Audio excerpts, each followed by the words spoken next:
o bálsamo suavizante e curativo de todas as enfermidades, tanto do corpo como da alma. Ensina-nos, Senhor, a libertarmos-nos de todas as mazelas que nos infelicitam no vasto campo material. Toque em nossas frontes, a fim de que possamos melhor compreender as tuas leis e por elas nos regir.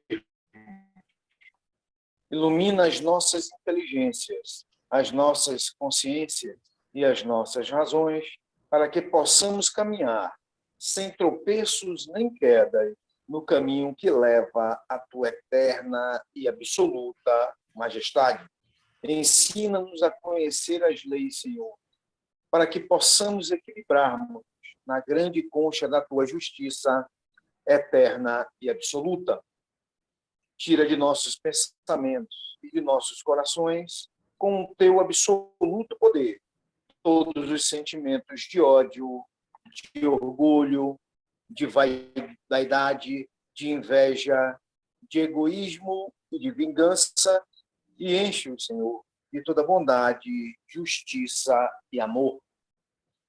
Ó Supremo Criador Universal, venha até nós nesse momento que estamos reunidos em teu santo nome e conduza-nos, Senhor, pelo verdadeiro caminho do bem, para que futuramente as nossas almas buriladas pelas leis, escoimadas pelos direitos morais, possam atingir, através da longa jornada das encarnações, ao teu reino de paz, de harmonia, de amor, de verdade e de justiça. Confiamos, pois, ó Senhor, de todas as coisas, da tua presença entre nós, e temos plena certeza que, ao nos retirarmos deste templo, obra do teu supremo poder, estaremos curados, completamente curados, de todos os males que nos infelicitam, quer na parte material, quer na parte espiritual.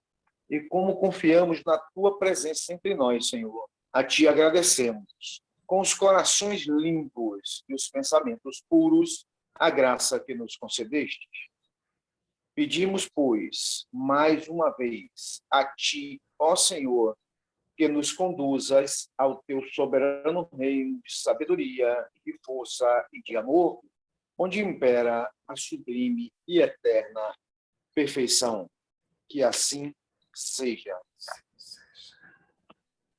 Em nome do grande arquiteto do universo, o Deus Todo-Poderoso, estão abertos os trabalhos virtuais da loja esotérica Sebedista o Trevo Sagrado, subordinado ao culto secreto da Ordem Maçônica do Grande Círculo Branco, invocando neste momento a presença de nossos mentores espirituais e a diretoria espiritual e astral desta loja, bem como os guias e protetores de todos os presentes, para que nos deem cobertura aos nossos trabalhos. Assim sendo, os trabalhos na parte material na noite de hoje estão abertos. Ernesto, tem alguma alteração na lista de consulentes necessitados? Sim. Deixa Pois não. parar aqui a gravação. Roseli.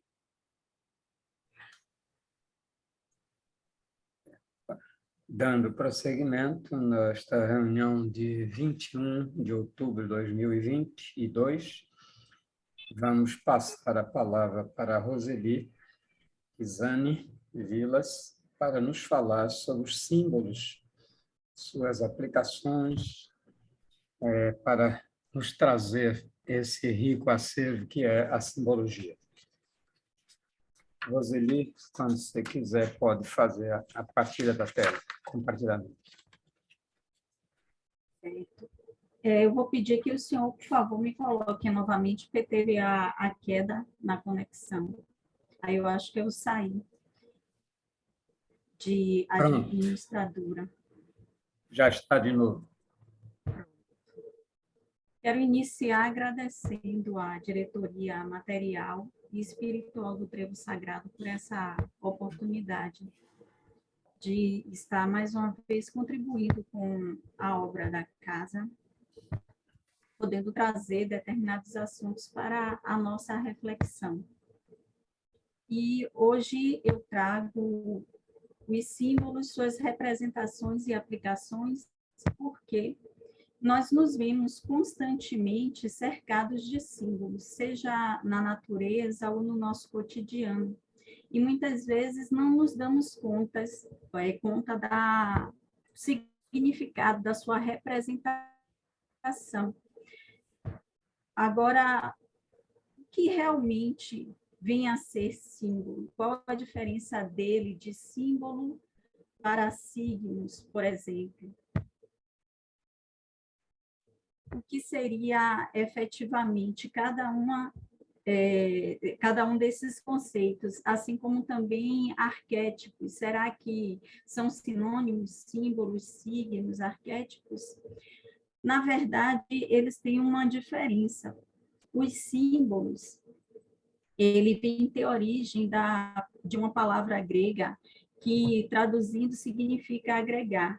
Ele vai surgir principalmente na prática que se tinha na antiguidade de, após selar um contrato em uma pedra de argila, essa pedra era quebrada em vários pedaços e cada uma das partes envolvidas nessa ação contratual, nesse acordo, ficava com um desses pedaços consigo. Então, quando a gente fala de símbolo, a gente não tem como pensar em algo específico, mas em algo oculto, em algo que não está totalmente explícito. Essas pedras desse contrato selado, se houvesse necessidade de reafirmar aquele acordo, as partes se reuniriam e colocariam elas como um quebra-cabeça, para poder rever o que havia sido acordado. Então, é como se sempre tivesse algo a mais, algo oculto quando se fala de símbolos, algo que agrega um significado a mais. Já quando nós tratamos de signos, é especificamente aquilo que ele representa. Por exemplo, se eu colocasse diante de vocês uma maçã, o signo dessa maçã seria a representação que ela tem enquanto uma fruta, que a maioria de nós, ou todos nós, já experimentamos, já degustamos, mas a simbologia dela já vai ser diferente. A simbologia dela, por exemplo, no cristianismo, pode representar o pecado, pode trazer esse que diferente.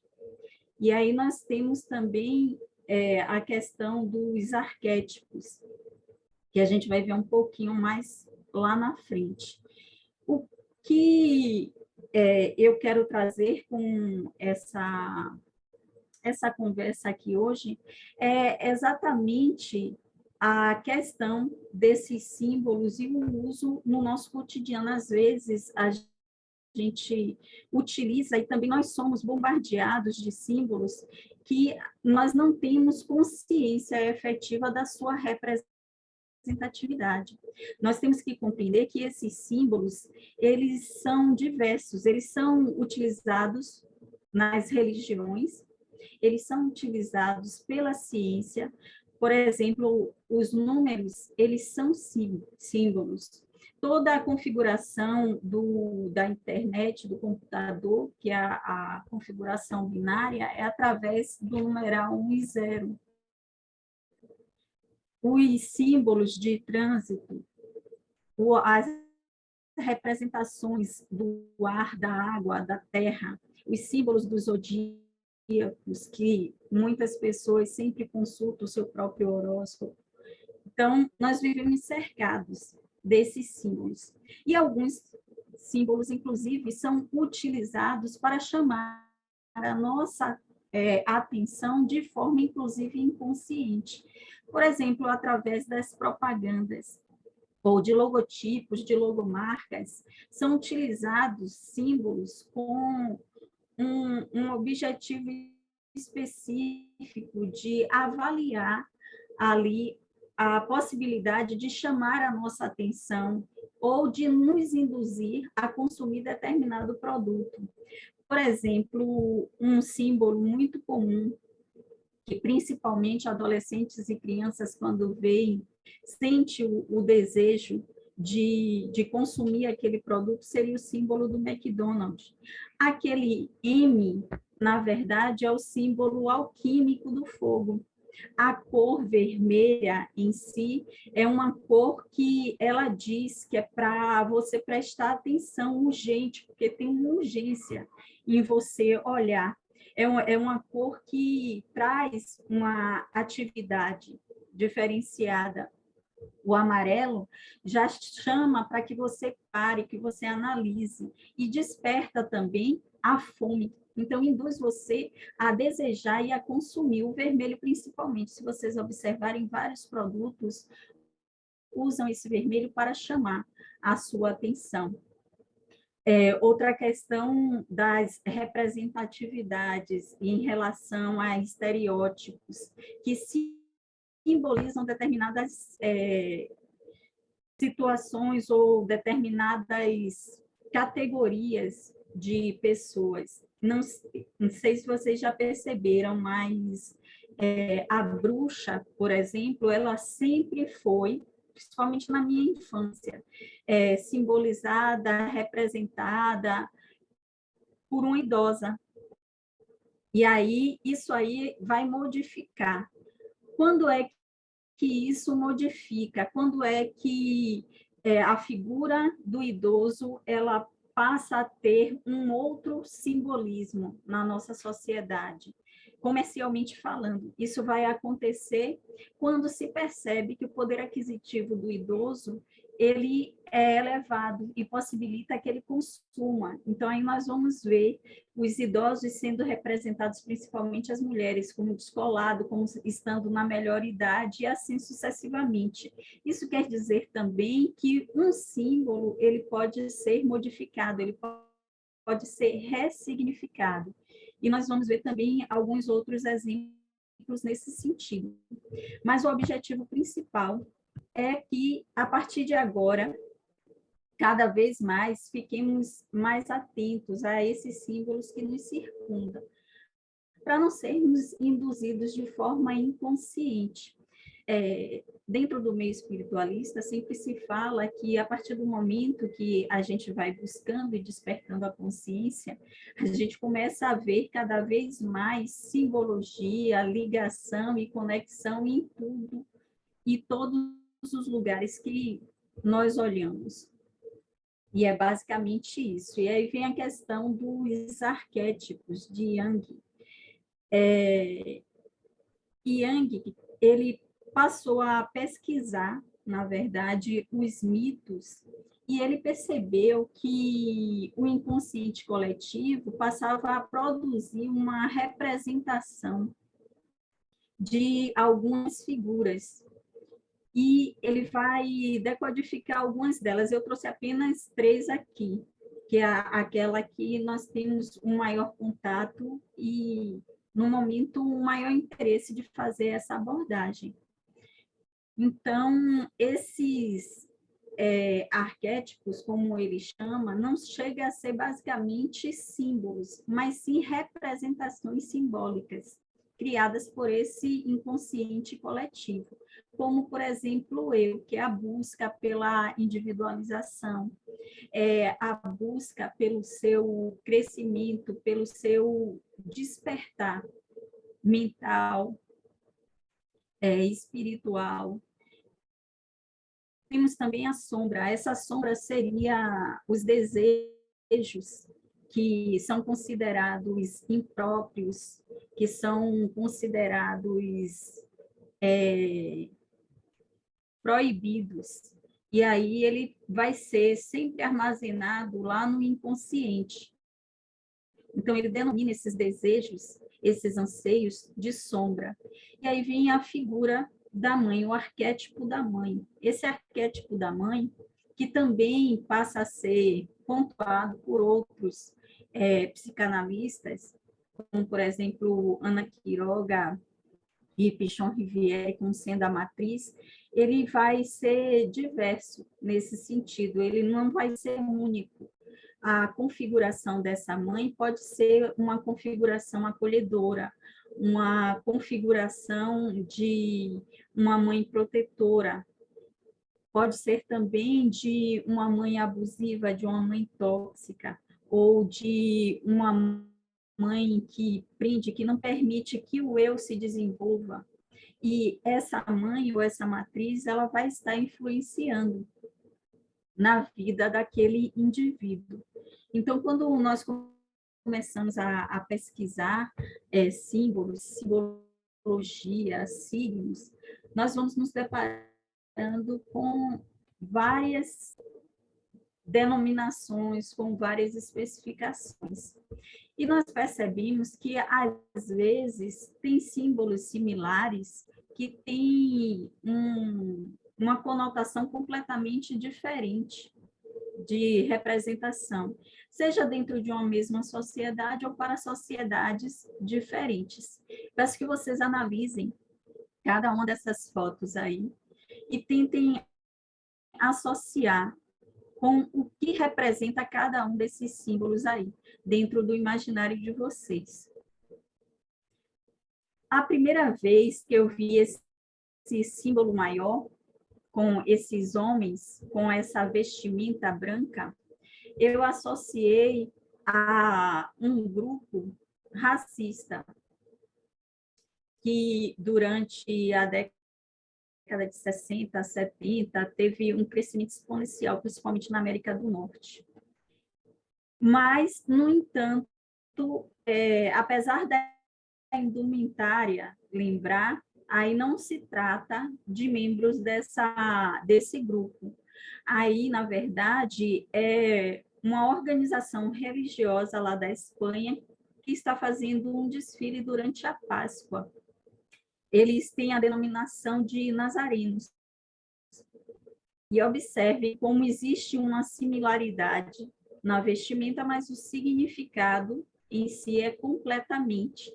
Eles fazem parte de uma vertente da Igreja Católica, ou seja, eles são cristãos. Esse segundo símbolo que está no centro aqui, que está no meio, ele representa a paz. Ele é associado também à cultura hippie e ele passou a ser massivamente utilizado na década de 60 e 70. Ele foi idealizado em 58 por um britânico que tinha o objetivo de usá-lo como símbolo da paz, porque ele foi cunhado para pedir o desarmamento nuclear naquele período ali.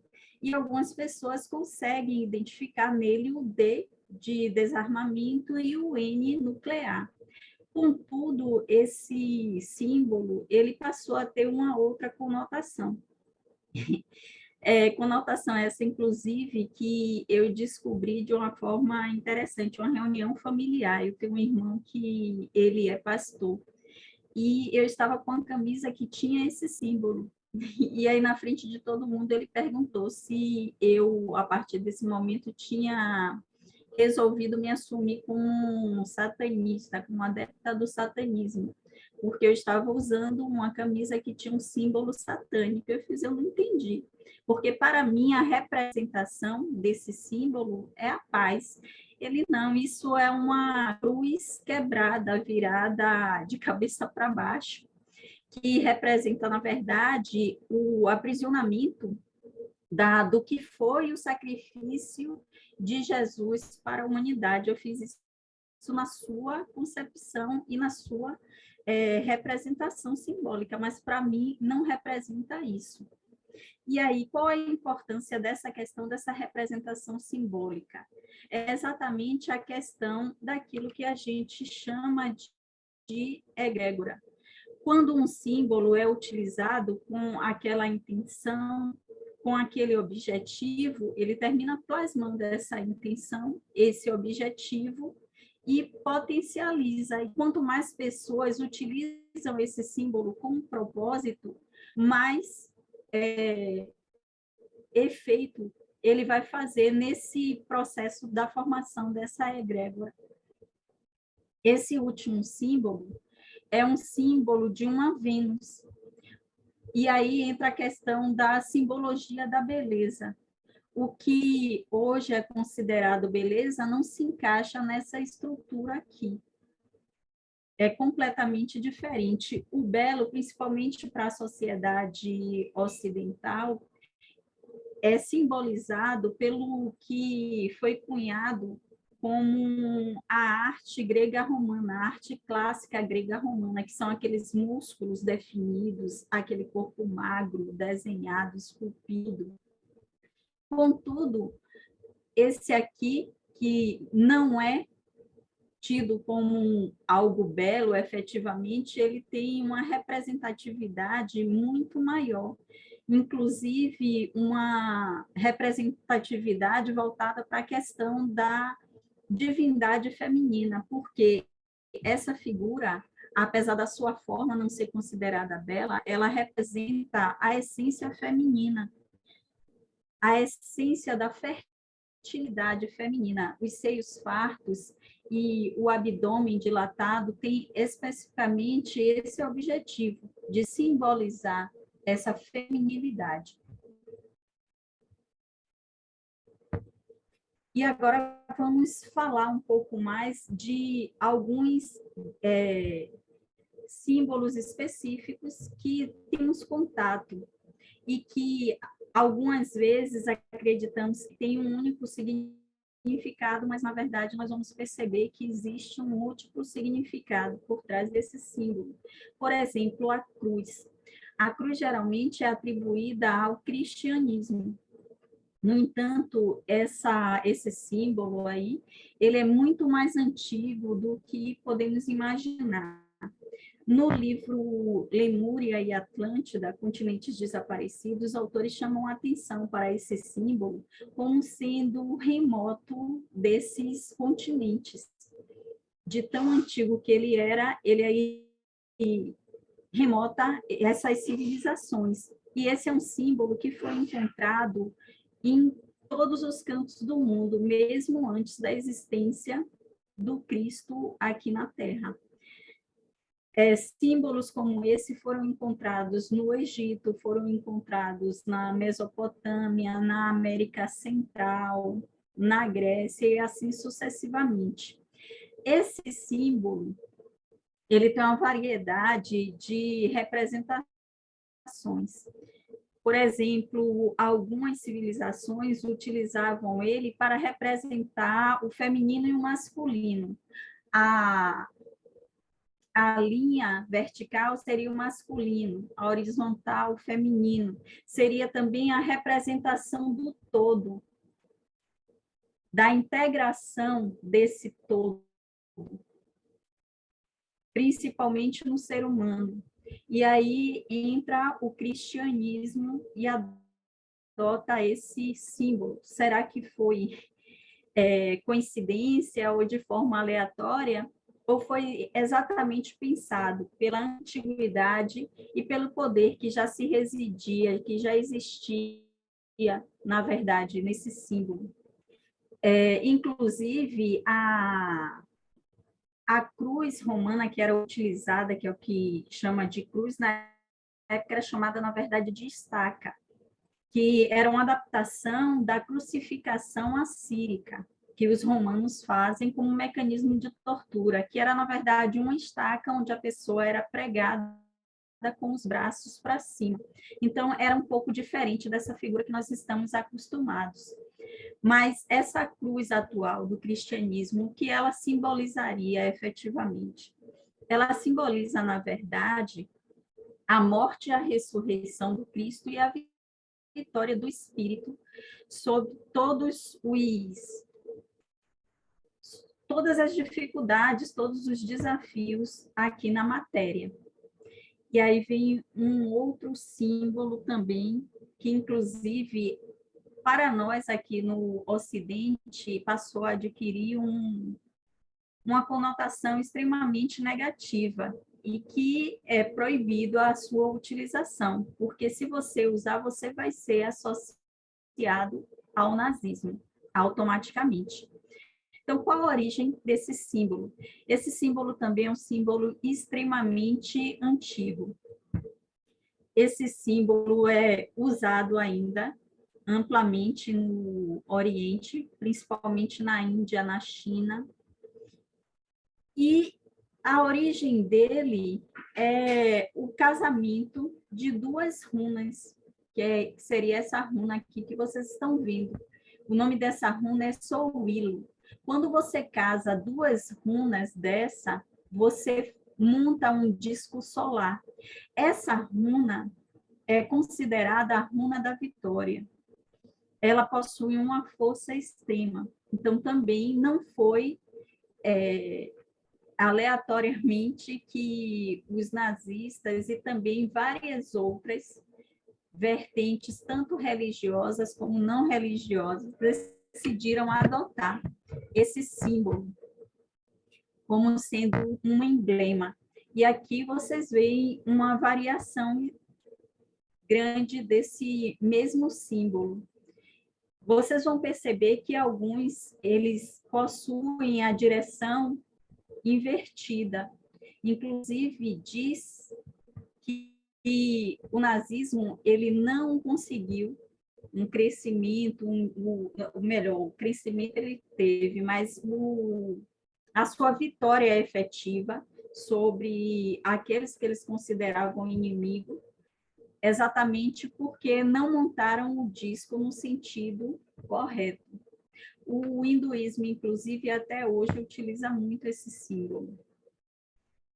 Cotidiano. No cotidiano, muitas pessoas usam aliança de compromisso. O casamento em si, ele já é composto de uma série de simbologias, principalmente se a gente fosse analisar o vestido da noiva, a gente veria que a cor branca é para simbolizar a pureza, a grinalda, para que ela tenha prosperidade naquela relação. O véu é a castidade. Inclusive, quanto mais casta fosse a mulher, ela seria representada, essa castidade, pelo véu. E a aliança, o que ela representa? A aliança é um círculo. O círculo, geralmente, ele representa infinitude. Agora, por que essa aliança é colocada no dedo anelar? Porque esse dedo, ele é representada pela energia solar. De acordo com a quiromancia, cada dedo de nossa mão, ele tem a representação de um planeta e ele manipula a energia. E o anelar, ele manipula essa energia solar. O metal, o ouro, também está relacionado a essa questão de permanência, de durabilidade daquela relação. O lado direito vai estar voltado direito não, no caso do casamento é colocado na mão esquerda, que representa o feminino. E para outras pessoas é o lado onde fica o coração. Então, tudo é montado com o objetivo de garantir que aquela relação e aqueles sentimentos sejam sentimentos eternos, que durem, que prevaleçam e que seja extremamente iluminado e potencializada a sua energia através do sol. Outro símbolo, também muito antigo, é conhecido como o olho de Horus. Esse símbolo, você vai encontrar ele representando o lado direito e o lado esquerdo também. O olho direito de Horus representaria o masculino, o esquerdo, o feminino. Ele representa também o poder real. Só que alguns estudiosos começaram a comparar esse desenho com o desenho da glândula pineal. Essa glândula pineal, muitos já devem, de vocês aí, já devem ter ouvido falar, já devem conhecer. Ela é apontada como sendo responsável principalmente pelo desenvolvimento mediúnico. Foi encontrado nela cristais de hepatitas. E quanto mais cristais de hepatitas, percebia-se que o nível de acesso ao campo espiritual, a potencialidade mediúnica, ela se dava mais amplamente. Então, alguns começaram a discutir sobre a pintura que era utilizada no Egito Antigo, principalmente pelos faraós. Essa pintura, ela tinha por objetivo de atestar e reafirmar o poder real do faraó e a sua divindade. Todos nós sabemos que o faraó, no Egito Antigo, exercia um governo teocrático, onde ele era considerado a personificação do Deus aqui na Terra. Então, essa seria uma forma deles despertarem, deles usarem essa maquiagem, tanto para despertar a atividade dessa glândula pineal, como também para lembrar as outras pessoas dessa divindade latente que eles possuíam. A espiral. A espiral ela é encontrada muito na natureza. A espiral ela simboliza principalmente o movimento, e um movimento eterno. Não para, mesmo que você dê uma pausa, você pode retomar o movimento a partir do ponto que você parou. Alguns teóricos utilizam muito essa espiral para representar, por exemplo, um trabalho que ele sempre pode ser retomado, que ele não pare, como, por exemplo, o Bakhtin, ele usa isso para descrever o dialogismo. E no que diz respeito ao plano espiritual, essa espiral é muito utilizada para a representação do feminino, a lunação, os ciclos lunares que sempre continuam e que interferem diretamente ali no feminino e no cotidiano ali da mulher, na representação dessa mulher. A cada fase da lua é indicado que a mulher ela assuma determinada postura de acordo com aquele processo que é chamado de lunação. Por exemplo, é atribuída à lua nova a figura da anciã, durante a lua crescente a figura da jovem, onde a mulher vai ter uma predisposição maior de produzir, de planejar, de empreender. E aí vem a lua cheia, que é o momento de realmente pôr em ação aquilo que planejou. E, por fim, a lua minguante, que simbolizaria a feiticeira, a introspecção, a intuição, despertar dessa intuição feminina. E aí vem outro símbolo que é amplamente utilizado, principalmente nas religiões, que é a representação da árvore. E aí nós vamos ter a árvore cabalística, que ela representa vários níveis de consciência, do nível material até o mais elevado, onde a pessoa ela se integra realmente com o divino e passa a utilizar sua potencialidade máxima. A Yggdrasil e a Árvore da Vida, que representam também níveis de planos e de consciência que promove, na verdade, a ligação entre o divino e o ser humano. O objetivo de cada plano desse é integrar o divino com o material. E a árvore do conhecimento do que é bom e do que é mal, que já tem uma conotação negativa. Era a árvore que tinha um fruto que era um fruto proibido, que não poderia ser consumido, e que marca a desobediência do ser humano à ordem que lhe foi dada, trazendo sobre ele as consequências da sua escolha, da sua atitude. Que, na verdade, se analisarmos, ela traz a questão da lei de causa e efeito também. A serpente. Essa serpente, ela passa a ter, pelo menos na nossa sociedade, uma representação negativa em algumas religiões específicas. E até mesmo em sonhos, algumas pessoas têm receio de se deparar com uma serpente nos sonhos, porque tem nela uma representação extremamente negativa. Mas aí eu trouxe algumas aqui para a gente analisar. Uma que ela é utilizada como símbolo do comércio e da medicina. E as pessoas, às vezes, até confundem esses dois símbolos. A vara de Hermes, ela é utilizada para a representação do comércio.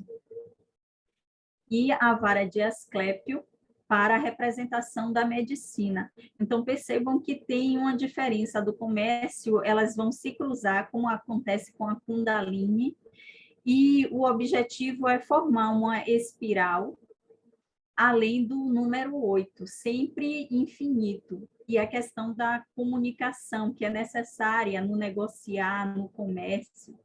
E já essa vara de Asclépio era muito usada pela astrologia e também pelos aprendizes de cura, aquelas pessoas que estavam aprendendo a arte da cura no passado.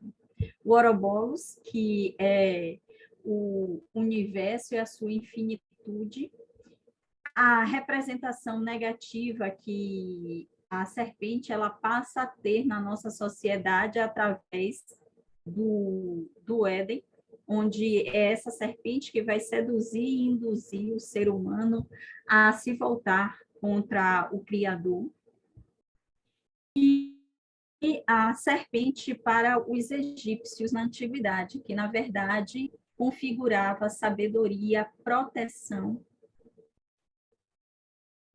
completamente diferente dos conceitos. Alguns alfabetos que são utilizados também no âmbito da magia. O alfabeto grego eu trouxe por conta do sigma, que foi utilizado durante o período que existia aqui no Brasil o integralismo, que era, na verdade, um movimento que espelhava o fascismo.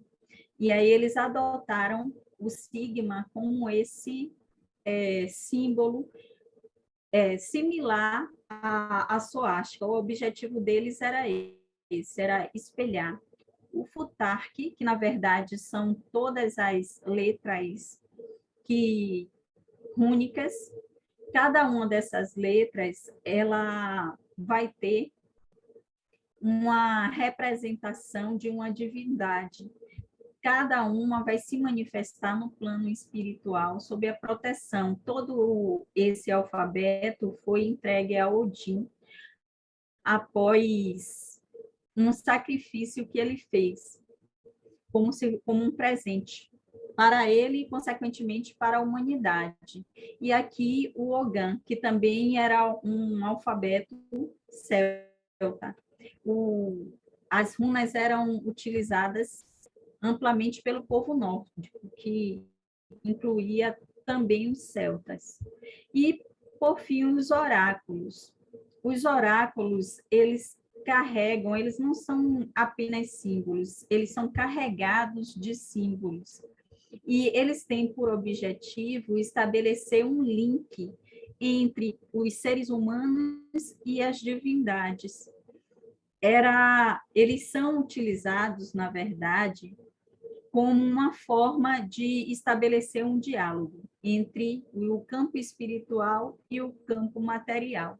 E ao contrário do que se pensa, os oráculos, eles não precisam ser utilizados apenas no plano divinatório e para consultas ou algo assim. As pessoas que desejam, elas podem aprender a lidar com esses oráculos até para o seu próprio crescimento individual e pessoal, porque eles promovem o autoconhecimento a partir do momento que você decide passar a estudar cada um desses. Inclusive, numa próxima oportunidade, se for possível, eu gostaria de conversar sobre o tarô um pouquinho com vocês. Mas o tempo já está estourado, então eu vou me despedir com esse texto que, inclusive, o irmão Gilberto ele já leu para a gente, mas depois que eu concluí a preparação dessa conversa aqui com vocês, eu retomei a leitura desse texto que foi dado a ele por um irmão de um outro planeta. E eu achei extremamente pertinente. Ele chama a atenção aqui a respeito dos signos, dos símbolos, que representam, para além dos limites do espaço e tempo, o limiar de um mistério, que não pode ser conhecido senão por quem é digno, assim que saiba pôr-se em íntima comunicação com a força latente do signo ou do símbolo. É a chave que abre a porta de um mundo secreto, onde parece que milênios se encontram encerrados. E quem é digno poderá percorrer um caminho de retrocesso no tempo, encontrar infinitos tesouros de uma época que se foi. E esse texto direcionado aos oráculos, ele é extremamente pertinente, porque quem se volta efetivamente para decodificar essas simbologias só tem a ganhar e a crescer espiritualmente. Gratidão a todos pela atenção e até a próxima. Obrigado, minha irmã Roseli. Vamos fazer, e após o encerramento, a palavra será franqueada. Nós te agradecemos, ó Senhor, Criador e Dominador de todas as coisas, por ter desatendido ao nosso chamado e derrubado sobre nós o teu bálsamo suavizante e curativo de todas as enfermidades. Enchestes o nosso ser do teu santo poder e de tua eterna sabedoria. Conservai-a em nós, Senhor, e sempre nos façais digno dela, até o dia de nossa eterna perfeição. Que assim seja. Em nome de Deus Todo-Poderoso, o grande arquiteto do universo, está encerrada a sessão virtual da loja esotérica sebedista, o Trevo Sagrado, subordinada ao culto secreto da Ordem Maçônica do Grande Círculo Branco, agradecendo aos nossos mentores espirituais, à diretoria desta loja e aos nossos guias e protetores a assistência que nos concederam. Até a próxima reunião, se Deus assim nos permitir. Os trabalhos na noite de hoje estão suspensos e a palavra agora é franqueada para